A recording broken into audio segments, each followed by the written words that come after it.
ನಿನ್ನೆ ಸತೀಶ್ ರೆಡ್ಡಿ ಬೊಮ್ಮನಹಳ್ಳಿ MLA ಅವರು ಮತ್ತು ಎಂ ಕೃಷ್ಣಪ್ಪನವರು ಎಲೆಕ್ಟ್ರಾಸಿಟಿ MLA ಅವರು ಪೆರಿಫೆರಲ್ ರಿಂಗ್ ರೋಡ್ 2 ಬಗ್ಗೆ ಮಾತಾಡಿದ್ದಾರೆ. ಈ ವಿಡಿಯೋ ಕಂಪ್ಲೀಟ್ ಆಗಿ ನೋಡಿ. ಸನ್ಮಾನ್ಯ ಅಧ್ಯಕ್ಷರೇ, ಏನು ಉಪಮುಖ್ಯಮಂತ್ರಿಗಳು ಈ ಒಂದು ಗ್ರೇಟರ್ ಬೆಂಗಳೂರು ಬಿಲ್ ಅನ್ನು ತಂದಿದ್ದಾರೆ. ಸ್ವಲ್ಪ ಸಾಧಕ ಬಾಧಕಗಳನ್ನು ನಾವು ಕೂಡ ಯೋಚನೆ ಮಾಡಬೇಕಾಗ್ತದೆ. ಬೆಂಗಳೂರಲ್ಲಿ ಈಗ ನಾವು ಒಂದು ರೋಡ್ ಏನಾದರೂ ವೈಡನ್ ಮಾಡಬೇಕು ಅಂತ ಹೇಳಿದ್ರೆ ಕಳೆದ 15-20 ವರ್ಷದಲ್ಲಿ ಒಂದು ರೋಡ್ ವೈಡನ್ ಮಾಡೋಕ್ಕಾಗಲಿಲ್ಲ. ಟ್ರಾಫಿಕ್ ಸಮಸ್ಯೆಗಳು ಜಾಸ್ತಿ ಇದ್ದಾವೆ. ಬೆಂಗಳೂರು ಈಗಾಗಲೇ ನಮ್ಮದು 8 ಝೋನ್ ಇದೆ.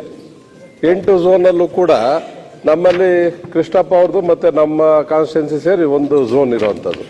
ಇನ್ನು ಮಿಕ್ಕ ಎಲ್ಲ 26 ಕಾನ್ಸ್ಟಿಟ್ಯೂನ್ಸಿ ಸೇರಿ ಬೇರೆ ಬೇರೆ ಇನ್ನೂ 7 ಝೋನ್ಗಳಿದ್ದಾವೆ. ನಮ್ಮಲ್ಲಿ ಹೆಚ್ಚು ಹಣ ಬರ್ತದೆ, ಅಂದರೆ ITBT ಇರೋದ್ರಿಂದ ಮತ್ತು ಹೆಚ್ಚು ಹೊರಗಡೆ ಡೆವಲಪ್ಮೆಂಟ್ ಆಗ್ತಾ ಇರೋದ್ರಿಂದ ನಮ್ಮಲ್ಲಿ ಹೆಚ್ಚು ಹಣ ಬರ್ತದೆ ಡೆವಲಪ್ಮೆಂಟ್ ಇದರಿಂದ.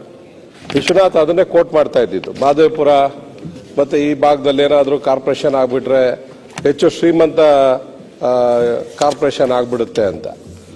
ಅದ್ರ ಜೊತೆಗೆ ಈಗ ನಮಗೇನು BBMP ಅನುದಾನ ಬರ್ತಾ ಇದೆಯಾ ಅಂತ ಹೇಳಿದ್ರೆ ಈಗೇನು ನಾವು 1000 ಕೋಟಿ ರೂಪಾಯಿ ಕಟ್ಟಿದ್ರು ಕೂಡ ನಮ್ಮ ಝೋನಿಂದ ನಮಗೊಂದು 100 ಕೋಟಿ ರೂಪಾಯಿ ಕೊಡೋದು ಕೂಡ ಇಲ್ಲ. ಇದು ನಮ್ಮ ಸ್ಥಿತಿ. ಅದಾದ್ಮೇಲೆ ಬೆಂಗಳೂರಿನ ಏನು ಟ್ಯಾಕ್ಸಸ್ಸು ಮತ್ತು ಬೇರೆ ಬೇರೆ ವಿಧದಲ್ಲಿ ಹಣ ಬರ್ತದೆ ಅದನ್ನ ಇಡೀ ಕರ್ನಾಟಕಕ್ಕೆ ಹಂಚ್ತೀವಿ. 224 MLAಗಳಿಗೂ ಬೆಂಗಳೂರಲ್ಲಿ ಮನೆ ಇರ್ತದೆ, ಮತ್ತು ಬೇರೆ ಬೇರೆ ಅಫಿಷಿಯಲ್ಸ್ಗೂ ಮನೆ ಇರ್ತದೆ. ಎಲ್ಲರಿಗೂ ಬೆಂಗಳೂರಲ್ಲೇ ಇರಬೇಕು. ಬೆಂಗಳೂರು ಎಲ್ಲರಿಗೂ ಬೇಕು. ಆದರೆ ಬೆಂಗಳೂರು ವಿಷಯ ಬಂದಾಗ ಬೆಂಗಳೂರು ಮಾತಾಡಲಿಕ್ಕೆ ನಾವೆಲ್ಲ ಯಾರಾದ್ರೂ ನಿಂತ್ಕೊಂಡಾಗ ನೀವು ಬೆಳಗಾಮಲ್ಲೂ ಅಡಚಣೆ ಆಗ್ತದೆ ಮತ್ತು ಇಲ್ಲೂ ಕೂಡ ಅಡಚಣೆ ಆಗ್ತಾನೆ ಇರ್ತದೆ. ಅಧ್ಯಕ್ಷರೇ, ಹಸು ಹಾಲು ಕರಿತಾ ಇರ್ತದೆ, ಕೆಚ್ಚಲನ್ನೇ ಕುಯ್ಕೊಂಡಾಗೆ ನೀವು ಬೆಂಗಳೂರನ್ನ ನೀವೇನಾದರೂ ಮುಂದಿನ ದಿನಗಳಲ್ಲಿ ಇದೇ ರೀತಿ ಏನಾದ್ರು ಮುಂದುವರಿಸಿದ್ರೆ ತುಂಬ ತೊಂದರೆ ಆಗ್ತದೆ. ಈಗಾಗಲೇ ಝೋನ್ 8 ಇದೆ. ಆ ಝೋನ್ 8 ಝೋನ್ಗಳಲ್ಲಿ ನಮ್ಮ ಹಣ ಏನು ಬರ್ತಾ ಇದೆ ಅದು ವಾಪಸ್ ಬರೋ ಥರದ್ದೇನಾದರೂ ಒಂದು ಆಲೋಚನೆಯನ್ನು ಕೂಡ ಈ ಬಿಲ್ಲಲ್ಲಿ ಮಾಡಿಲ್ಲ. ಕೊಡ್ಬೇಕಲ್ಲ, ಅಟ್ಲೀಸ್ಟ್ 1,000 ಕೋಟಿ ಕೊಟ್ರೆ ಒಂದು ವರ್ಷಕ್ಕೆ 100 ಕೋಟಿ ಆದ್ರೂ ವಾಪಸ್ ಕೊಡ್ಬೇಕಲ್ಲ, 10% ಆದ್ರೂ ಕೊಡ್ಬೇಕಲ್ಲ, ಅದು ಇಲ್ಲ. ಮತ್ತೆ ಟ್ಯಾಕ್ಸಸ್ ಬೆಂಗಳೂರಲ್ಲಿ ಕಟ್ಸ್ಕೊತಾ ಇದಾರಲ್ಲ, ಜನ ಕೇಳ್ತಾರೆ ಅವ್ರ ಮನೆಗಳ ಹತ್ರ ಹೋದಾಗ 10% 20% ಒಂದೇ ಸರಿ ರೈಸ್ ಮಾಡಿ ಟ್ಯಾಕ್ಸ್ಗಳು ಕಟ್ಸ್ಕೊತೀವಿ. ಮತ್ತೆ ಅವ್ರ ಬಿಲ್ಡಿಂಗ್ಗಳು ಈಗ ಪ್ಲಾನ್ ಇಲ್ಲದೆ ಕಟ್ಬಿಟ್ಟಿದ್ದಾರೆ, ಅವ್ರಿಗೆ ನಾವು ಒಂದು ಸೊಲ್ಯೂಷನ್ ಕೊಟ್ಟಿಲ್ಲ. ಗಾರ್ಬೇಜ್ಗೊಂದು ಸೊಲ್ಯೂಷನ್ ಕೊಟ್ಟಿಲ್ಲ. ನಾವು ಎಲ್ಲ ಎತ್ಕೊಂಡೋಗಿ ಕಸಗಳನ್ನ ಒಂದತ್ರ ಗುಡ್ಡೆ ಹಾಕುವಂತ ಕೆಲಸ ಮಾಡ್ತಾ ಇದೀವಿ. ಇದ್ರ ಬಗ್ಗೆ ಹೆಚ್ಚು ಗಮನವನ್ನ ಕೊಡಬೇಕು ಅಂತ ನಾವು ನಿಮಗೆ ಕೊಡುವಂತ ಸಜೆಷನ್. ಯಾಕೆಂತ ಹೇಳಿದ್ರೆ ಈಗಾಗಲೇ ಪೆರಿಫೆರಲ್ ರೋಡ್ ಕಾರ್ಪೊರೇಷನ್ ಅಲ್ಲೇ ಹಾದು ಹೋಗುವಂತ ರಸ್ತೆ ಇದೆ. BDA 20 ವರ್ಷದಿಂದ ಮಾಡಬೇಕು ಅಂತ ಅನ್ಕೊಂಡ್ವಿ. ಈಗಲೂ ಕೂಡ ಇನ್ನೂ ಪ್ರಾರಂಭ ಆಗಿಲ್ಲ. ಮತ್ತೆ ಅದು ಅವತ್ತು ಏನು BDAಯಿಂದ ನೋಟಿಸ್ಗಳು ಕೊಡ್ತಾರೆ ಅಂದ್ರೆ ನೋಟಿಸು ಕೊಟ್ಟಿಲ್ಲ. ಪೆರಿಫೆರಲ್ 1 ಆಗುತ್ತೆ ಅಂತ ನಾವು ಅನ್ಕೊಂಡಿದ್ದೀವಿ ಇವಾಗವರೆಗೂ. ಪೆರಿಫೆರಲ್ 2 ಅವ್ರಿಗೂ ಆಲ್ರೆಡಿ ಬಿಲ್ಡಿಂಗು ಅಪಾರ್ಟ್ಮೆಂಟ್ಗಳೆಲ್ಲ ಕಟ್ಬಿಟ್ಟಿದ್ದಾರೆ. 10,000 ಮನೆಗಳಿಗಿಂತ ಜಾಸ್ತಿ ಇದಾವೆ. ಅದು ಗೊಂದಲದಲ್ಲಿದ್ದಾವೆ. ಮತ್ತೆ ಇದ್ರ ಜೊತೆಗೆ ನಮಗೆ ಸ್ವಲ್ಪ ಸೇರಿಸ್ಕೋಬೇಕು ಅಂತೇಳಿ ಹಿಂದೇನು ಕೂಡ ನಮ್ಮ ಸರ್ಕಾರ ಇದ್ದಾಗಲೂ ನಾವು ಒತ್ತಾಯ ಮಾಡಿದ್ವಿ. Sir, deputy CM sir, LCA electronic city ನಾವು ಅವ್ರು 30 ವರ್ಷ ಅವರಿಗೆ, ನಾನು ಜಿಲ್ಲಾ ಪಂಚಾಯತಿ ಮೆಂಬರ್ ಆಗಿದ್ದೆ ಸರ್ 2003-4ರಲ್ಲಿ. ಆ ಕೃಷ್ಣಪ್ಪ ಅವರು ಆಗಿದ್ರು. ಆಗ ಅವ್ರಿಗೆ 70 ಪೈಸೆ ಇತ್ತು ಸರ್ ಟ್ಯಾಕ್ಸು. ಅವ್ರಿಗೆ 70 ಪೈಸೆ ಒಂದು ಸ್ಕ್ವೇರ್ ಫೀಟ್ಗೆ ಟ್ಯಾಕ್ಸ್ ಇತ್ತು. ಈಗಲೂ ಅಷ್ಟೇ ಸರ್, ಒಂದು 2 ರೂಪಾಯಿ ಇರ್ಬೋದು. ನಾವು BBMPಯಲ್ಲಿ ಎಷ್ಟು ಟ್ಯಾಕ್ಸ್ ಕಲೆಕ್ಟ್ ಮಾಡ್ತಾ ಇದೀವಿ ಸರ್? ಸರ್, ಅವರೇ ರಸ್ತೆ ಹಾಕ್ಕೊಂತಾರೆ, ಅವರೇ ರಸ್ತೆ ತಾರ ಹಾಕ್ಕೋತಾರೆ.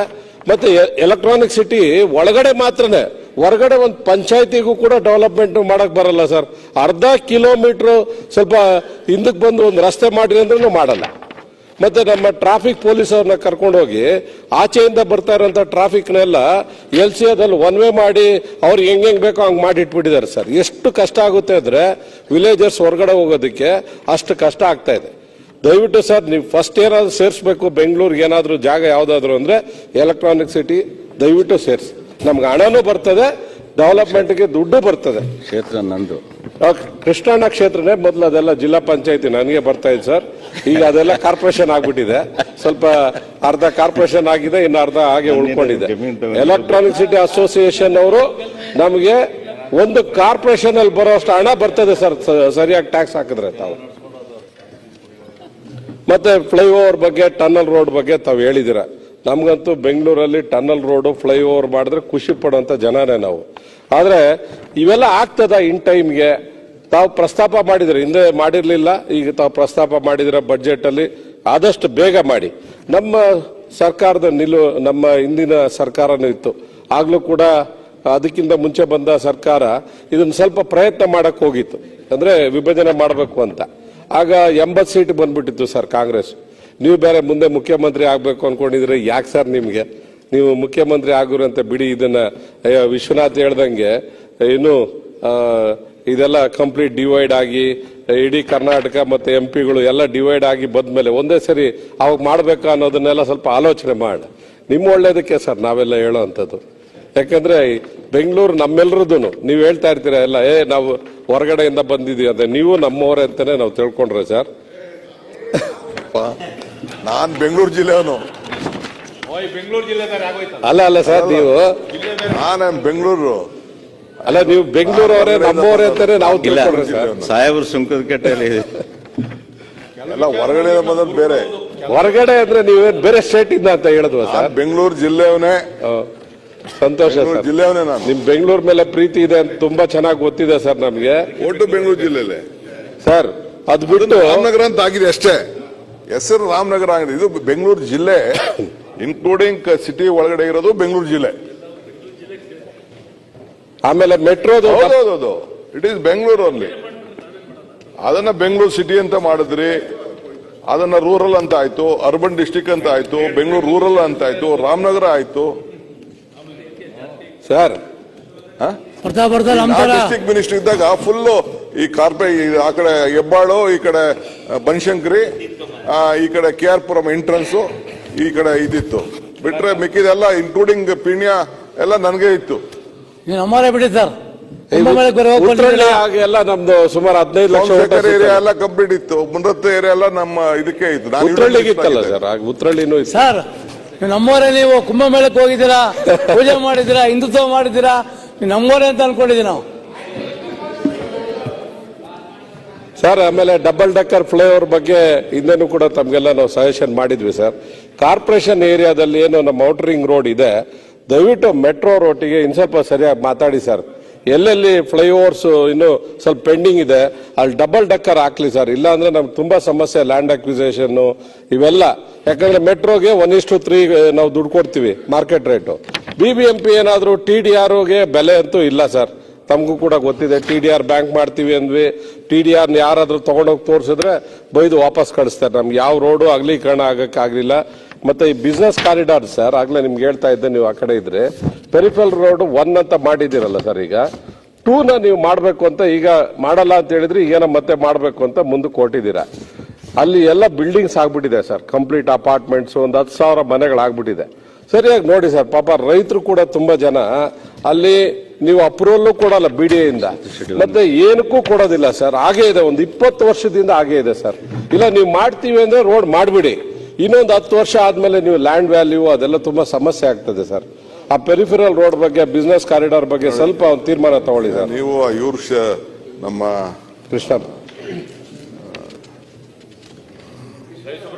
ಕೃಷ್ಣಪ್ಪನವ್ರ ಕ್ಷೇತ್ರದ ವಿಚಾರ ಮಾಡಿ ನನಗೂ ಗೊತ್ತಿದೆ. ಇಲ್ಲ ಪೆರಿಫೆರಲ್ 2 ಹೌದು ಸರ್. ಅಲ್ಲ ಹೊಸೂರು ರೋಡ್ ಇಂದ ವಿಶ್ವನಾಥ್ ಅವರು ಸ್ಟಾರ್ಟ್ ಆಗಿ ನಮ್ದು ಎಂಡ್ ಆಗುತ್ತೆ.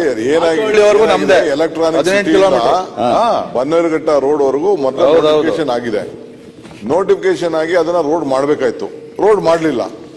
ಇಲ್ಲ ಗೌರ್ಮೆಂಟ್ ಇಂದ ನಮ್ಗೆ ಇದನ್ನ BDA ಇಂದ ಇದನ್ನ ಡಿಲೀಟ್ ಮಾಡಬೇಕು ಅಂತ ಬರ್ತದೆ. ಯಾರನ್ನು ಅದನ್ನ ಡಿಲೀಟ್ ಮಾಡಕ್ಕೆ ಡಿನೋಟಿಫೈ ಮಾಡಕ್ಕೆ ಡಿಸಿಷನ್ ತಗೊಳ್ಳ.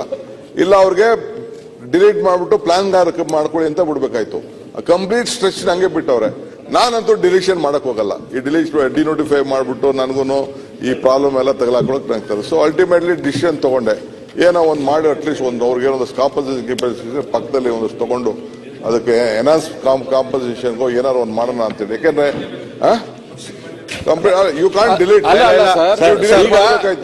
ಪ್ರಾಬ್ಲಮ್ ಏನಿದೆ ಅಂದ್ರೆ 10,000 ಮನೆಗಳು ಅಪಾರ್ಟ್ಮೆಂಟ್ ಕಟ್ಬಿಟ್ಟಿದ್ದೀರಾ ಸರ್, ಅದಕ್ಕೆ ಹೆಂಗ್ ಕೊಡ್ತೀರಾ ಸರ್? ಬಿಟ್ಟೆ ಮಾಡ್ಬೇಕು ಸತೀಶ್ ಒಂದು ನಿಮಿಷ. ಮತ್ತೆ ಹೊಸ ಲೈನ್ ಮಾಡ್ಬೇಕು ಸರ್. ಸರ್, ಪೆರಿಫೆರಲ್ ರೋಡ್ ಬಗ್ಗೆ 2 ನಿಮಿಷ ಮಾತಾಡ್ತೀನಿ ಅಧ್ಯಕ್ಷ. ಮಾತಾಡೋದು ನೀನ್ ಮಾತಾಡೋ ಈ ಗ್ರೇಟರ್ ಬೆಂಗಳೂರು ಮಾತಾಡ ಇದು ಗ್ರೇಟರ್ ಬೆಂಗಳೂರಲ್ಲೇ ತಾನೇ ಬರ್ತದೆ, ರಸ್ತೆಗಳು ಎಲ್ಲ ಗ್ರೇಟರ್ ಬೆಂಗಳೂರು. ಇನ್ನು ಯಾವಾಗ ಮಾತಾಡ್ತೀಯಪ್ಪ ಸಾಹೇಬ್ರ ಜೊತೆ? ಅದೇ ಈಗ ಸರ್ ನಮ್ಮ ಪಾರ್ಟಿ ಡಿಸಿಷನ್ ತಮ್ಗೆಲ್ಲ ಕೂಡ ಗೊತ್ತಿದೆ. ನಮ್ಮ ಪಾರ್ಟಿ ಡಿಸಿಷನ್ ಬೆಂಗಳೂರಿನ ಹೊಡಿಬಾರ್ದು ಅಂತ ನಮ್ಮ ಡಿಸಿಷನ್ ಇದೆ ಸರ್. ಆದ್ರೆ ತಾವು ಏನಾದ್ರೂ ಈಗಲೇ ಇದನ್ನ ಅರ್ಜೆಂಟ್ ಮಾಡಕ್ ಹೋದ್ರೆ ಸ್ವಲ್ಪ ಒಂದಷ್ಟು ಸಮಸ್ಯೆಗಳಾಗ್ಬೋದು. ಆಲೋಚನೆ ಮಾಡಿ ಸರ್ ತಾವು ಕೂಡ. ಮತ್ತೆ ಈ ಬೇರೆ ಸ್ವಲ್ಪ ಹಣನು ನೀವು ಹಿಂದೆ ಮೀಟಿಂಗ್ ಕರೆದಾಗ ನಾವೆಲ್ಲ ಬಂದಿದ್ವಿ, ಆಗ್ಲಿಂದ ಇವತ್ತವರೆಗೂ ಏನು ಬಿಡುಗಡೆ ಆಗಿಲ್ಲ ನಮ್ಮ BBMP ಸರ್. ಅಲ್ಲಪ್ಪ, ನನ್ನ ಗ್ರಾಂಟ್ ಡಿಸ್ಟ್ರಿಕ್ಟ್ ಕೋಟ ನೀವು ಕೊಟ್ಟಿದ್ದ ಗ್ರಾಂಟ್ ನಾನು ನಮ್ಮವರು ನಾನು ಭಾಗ ಮಾಡಿದೆ, ಎಲ್ಲರಿಗೂ ಈಕ್ವಲ್ ಆಗಿ ಸರ್ ಕೊಟ್ಟಿದ್ದೀರಾ? ಅದು ಒಂದೊಂದು 10 ಕೋಟಿ ಇದ್ದಿದ್ದು ನನ್ನ ಹತ್ರ ಅಷ್ಟು ದುಡ್ಡು ಇದ್ದಿದ್ದಷ್ಟು ದುಡ್ಡನ್ನು ಹಂಚಿದ್ದೀನಿ ನಾನು. ಅದಲ್ಲ, ಈಗ ಮೊನ್ನೆ ಬಡ್ಜೆಟ್ ಅಲ್ಲಿ ಮಾಡಿದಲ್ಲ ಎಷ್ಟೆಷ್ಟು ನಮ್ಗೆ ಅಂತ ಹೇಳಿ ಬಡ್ಜೆಟ್ ಈ ಸೆಷನ್ ಮುಗಿಯೋಷ್ಟು ಸ್ವಲ್ಪ ದಯವಿಟ್ಟು ಕೊಡ್ಸಿ. ಆಮೇಲೆ ಸರ್ ಈಗ ತಮ್ಮ ಆಲೋಚನೆಗಳು ಮತ್ತೆ ಬೇರೆ ಬೇರೆ ವಿಷಯಗಳು ತುಂಬಾ ತಾವೇನು ಚರ್ಚೆ ಮಾಡಿದೀರಾ, ತುಂಬಾ ಒಳ್ಳೆ ಆಲೋಚನೆಗಳು ಮಾಡಿದೀರಾ ಸರ್. ಅದನ್ನ ಹಾಗೆ ಇಂಪ್ಲಿಮೆಂಟ್ ಮಾಡ್ಬೋದಲ್ಲ ಸರ್? ಒಂದ್ ಸ್ವಲ್ಪ ಬೇರೆ ಡಿಲಿಮಿಟೇಷನ್ ನೋಡ್ಕೊಂಡು ಆಲೋಚನೆ ಮಾಡಿ ಸರ್. ಯಾಕಂದ್ರೆ ಡಿಲಿಮಿಟೇಷನ್ ಏನಾದ್ರು ಆಗ್ಬಿಟ್ರೆ MLA ಕಾನ್ಸ್ಟಿಟ್ಯೂನ್ಸಿಗಳೆಲ್ಲ ಮತ್ತೆ ಡಿವೈಡ್ ಆಗ್ಬೋದು. ಅದೊಂದು ಸ್ವಲ್ಪ ಯೋಚನೆ ಮಾಡಿ ತೀರ್ಮಾನ ಮಾಡಿ ತಗೊಂಡ್ರೆ ಅಥವಾ ಲೋಕಲ್ ಬಾಡಿಗೆ ತಗೊಂಡ್ರೆ ಬಹಳ ಅನುಕೂಲ ಆಗುತ್ತೆ. ಎರಡನೇದು, ಇವತ್ತು 110 ಹಳ್ಳಿಯನ್ನ ಬೃಹತ್ ಬೆಂಗಳೂರು ಮಾಡಿ ನಾವು ಅದಕ್ಕೆ ಈಗ ತಾನೇ ಕಾವೇರಿ ನೀರನ್ನ ಕೊಟ್ಟು ಈಗ 110 ಹಳ್ಳಿಯನ್ನ ಇಂಪ್ರೂವ್ಮೆಂಟ್ ಮಾಡ್ತಾ ಇದ್ವಿ. ಮತ್ತೆ ಗ್ರೇಟರ್ ಬೆಂಗಳೂರು ಮಾಡಿದ್ರೆ ಮತ್ತೆ ಎಲ್ಲಾ ಜನನು ಟ್ಯಾಕ್ಸ್ ಜಾಸ್ತಿ ಕಟ್ತೀವಿ, ನಮಗೆ ಅಭಿವೃದ್ಧಿ ಆಗಿಲ್ಲ ಅನ್ನೋ ದೊಡ್ಡ ಸಮಸ್ಯೆಯಲ್ಲಿ ನಾವು ಸಿಗಾಕೊಳ್ಳುವಂತ ಪರಿಸ್ಥಿತಿನೂ ಬರುತ್ತೆ. ದಯವಿಟ್ಟು ಗ್ರೇಟರ್ ಬೆಂಗಳೂರಲ್ಲಿ ಏನಿವತ್ತು ಬೃಹತ್ ಬೆಂಗಳೂರು ಮಾಡಿ ಈಗ ಸಮಸ್ಯೆ ಪರಿಹಾರ ಆಗಿದೆ, ಇದು ಕಂಪ್ಲೀಟ್ ಆದ್ಮೇಲೆ ಗ್ರೇಟರ್ ಬೆಂಗಳೂರನ್ನ ಮಾಡಿದ್ರೆ ಅನುಕೂಲ ಆಗುತ್ತೆ. ಜೊತೆಯಲ್ಲಿ ಉಪಮುಖ್ಯಮಂತ್ರಿಗಳಿಗೆ ಬೆಂಗಳೂರು ಬಗ್ಗೆ ಎಲ್ಲ ಗೊತ್ತು, ರಾಮಲಿಂಗಾರೆಡ್ಡಿ ಸಾಹೇಬರಿಗೆ ಎಲ್ಲ ಗೊತ್ತಿದೆ. ಇವತ್ತೇನ್ ಪೆರಿಫೆರಲ್ ರೋಡ್ ಅನ್ನ ತಾವು ಮಾಡ್ತಿದ್ರ ನಂಬರ್ 2ನ, ಇವತ್ತು ನೈಸ್ ರಸ್ತೆ ಈಗ ಆಲ್ರೆಡಿ ಇದೆ, ಅವ್ರಿಗೆ ಪರ್ಮಿಷನ್ ಕೊಟ್ರೆ ಇನ್ನ 2 ರೋಡ್ ಅಕ್ಕಪಕ್ಕ ಮಾಡ್ತಾರೆ. ಈ ಪೆರಿಫೆರಲ್ ರೋಡ್ ಇಂದ ಒಂದು 10,000 ಮನೆಗೆ ತೊಂದರೆ ಆಗುತ್ತೆ. ಎರಡನೇದು, ಈ ನೈಸ್ ರೋಡ್ ಎಲೆಕ್ಟ್ರಾನಿಕ್ ಸಿಟಿಯಿಂದ ಕೆಂಗೇರಿವರೆಗೂ ಮಾಡಿರೋಂತ ಇದರಲ್ಲಿ ಒಂದ್ ಕಡೆನೂ ಟ್ರಕ್ ಟರ್ಮಿನಲ್ ಇಲ್ಲ ಅಧ್ಯಕ್ಷರೇ. ಈ ಪೆರಿಫೆರಲ್ ರೋಡ್ ಅಲ್ಲಿ ಒಂದು 8 ಕಡೆ ಟ್ರಕ್ ಟರ್ಮಿನಲ್ ಮಾಡಿದ್ದಾರೆ. ಸೊ ಜನಕ್ಕೆ ಏನಾಗಿದೆ ಅಂದ್ರೆ ಬಹಳಷ್ಟು ಜನ BMICP ಪರ್ಮಿಷನ್ ತಗೊಂಡಿದ್ದಾರೆ, BDA ಪರ್ಮಿಷನ್ ತಗೊಂಡಿದ್ದಾರೆ, ಕನ್ವರ್ಷನ್ ಮಾಡಿದ್ದಾರೆ, ಲೇಔಟ್ ಮಾಡಿದ್ದಾರೆ, ಮನೆಗಳು ಕಟ್ಟಿದ್ದಾರೆ. ನೋಟಿಫಿಕೇಶನ್ ಬಂದಾಗಿಂದ ಯಾರು ಜನ ಸರಿಯಾಗಿ ಲೋಕಲ್ ಅಲ್ಲಿ ನಿದ್ದೆ ಮಾಡ್ತಿಲ್ಲ ಅಂತ ಹೇಳೋದಕ್ಕೆ ಸಭಾಧ್ಯಕ್ಷರೇ, ನನ್ನ ಕ್ಷೇತ್ರ ಮತ್ತು ನಮ್ಮ ಸೋಮಶೇಖರ್ ಸಾಹೇಬ್ರ ಕ್ಷೇತ್ರ, ನಮ್ಮ ವಿಶ್ವನಾಥ್ ಕ್ಷೇತ್ರ 3 ಬರುತ್ತೆ. ತಮಗೆ ಬಹಳ ತಿಳುವಳಿಕೆ ಇದೆ, ಹೆಚ್ಚು ಅನುಭವ ಇದೆ. ದಯವಿಟ್ಟು ಪೆರಿಫೆರಲ್ ರೋಡ್ಗೆ ಏನಾದ್ರು ಬೇರೆ ದಾರಿ ಹುಡುಕಿ, ನೈಸ್ ಕಂಪ್ನಿಯವರೇ ಅಕ್ಕಪಕ್ಕ ಜಾಗ ಅಕ್ವಿರೇಷನ್ ಮಾಡಿದ್ದಾರೆ, ಅವ್ರಿಗೆ ಕೊಟ್ರೆ ಒಳ್ಳೇದು ಅಂತ ನಾನು ಸಲಹೆಯನ್ನು ಕೊಡ್ತಾ ಇದ್ದೀನಿ. S C Somashekar.